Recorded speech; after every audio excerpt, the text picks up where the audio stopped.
Tidak lama lagi, tepat pada tanggal 20 Oktober 2024, negeri ini akan dipimpin oleh presiden yang baru, Bapak Prabowo Subianto, dengan wakil presidennya Gibran Rakabuming Raka.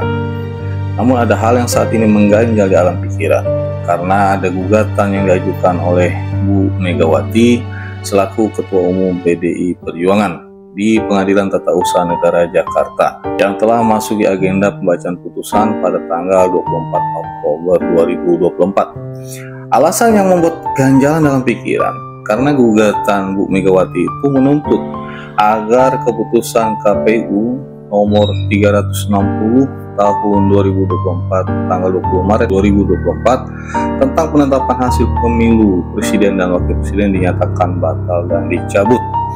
Sedangkan kita ketahui persoalan terkait sengketa Pilpres 2024 telah selesai diadili oleh Mahkamah Konstitusi pada tanggal 22 April 2024 yang putusannya menolak permohonan pemohon, walaupun ada 3 hakim Mahkamah Konstitusi yang memiliki pendapat berbeda alias dissenting opinion.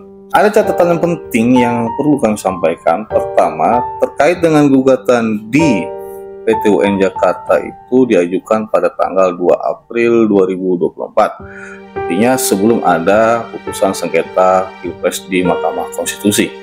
Yang kedua, tentang sebab musabab gugatannya diajukan Bu Megawati, ada keterkaitan dengan persoalan proses pencalonan Gibran Rakabuming Raka sebagai wakil presiden, yang persoalan ini menyeret 7 komisioner KPU RI yang telah diadili oleh DKPP dengan sanksi dari DKPP berupa peringatan keras terhadap 7 komisioner KPU disebabkan permasalahan KPU menerima pencalonan Prabowo Subianto dan Gibran Rakabuming Raka sebagai calon presiden wakil presiden dalam bentuk keputusan KPU bukan PKPU yang menurut DKPP adalah tindakan telah melanggar kode etik. Kami pun memahaminya, gugatan Megawati di PT UN itu bagian dari rasa kesal dan sakit hatinya Bu Megawati dan kubu PDI Perjuangan, khususnya terkait hadirnya Gibran sebagai wakil presiden mendampingi Prabowo pada kontestasi Pilpres 2024. Mulai dari persoalan syarat pencalonan Capres-Cawapres yang diubah oleh Mahkamah Konstitusi yang menyeret Ketua MK saat itu Anwar Usman, sampai pada persoalan komisioner KPU itu. Dan itu semua tertuju pada Jokowi karena alasan hubungan sebagai ayah dari Gibran dan ipar dari Anwar Usman. Megawati dan gerbong PD Perjuangannya seperti tidak pernah berhenti untuk selalu mempersoalkan kemenangan Prabowo Gibran dengan memanfaatkan upaya-upaya hukum yang ada yang semakin memperkuat pandangan publik saat ini bahwa Jokowi ibarat musuh besar Megawati dan PDI Perjuangan.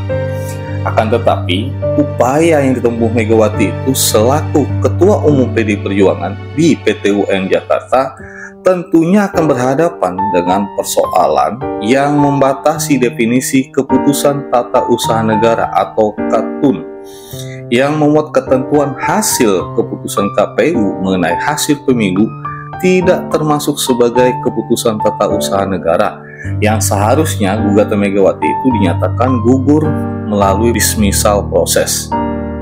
Apalagi telah nyata sangat jelas tentang kewenangan mengadili terkait sengketa atau perselisihan pemilu merupakan kewenangan Mahkamah Konstitusi yang selaraskan dengan ketentuan pasal 2 huruf G Undang-Undang PT UN. Dari analisa itulah, bila mana gugatan Megawati di PT UN Jakarta itu dikabulkan, maka hal ini berdampak sangat rancu dan dapat merusak tatanan bernegara yang menimbulkan kegaduhan publik. Sahabat Kalibata, bayangkanlah betapa gaduh dan bisingnya keadaan Republik ini bila tanggal 24 Oktober 2024 Pengadilan Tata Usaha Negara Jakarta mengabulkan gugatan Megawati itu. Padahal Prabowo Gibran telah dilantik jadi presiden dan wakil presiden Republik Indonesia. Dan kita, mahasiswa yang menekuni bidang hukum, makin bingung kan? Apa ya persoalan Gibran selaku wakil presiden seperti tidak kunjung berakhir?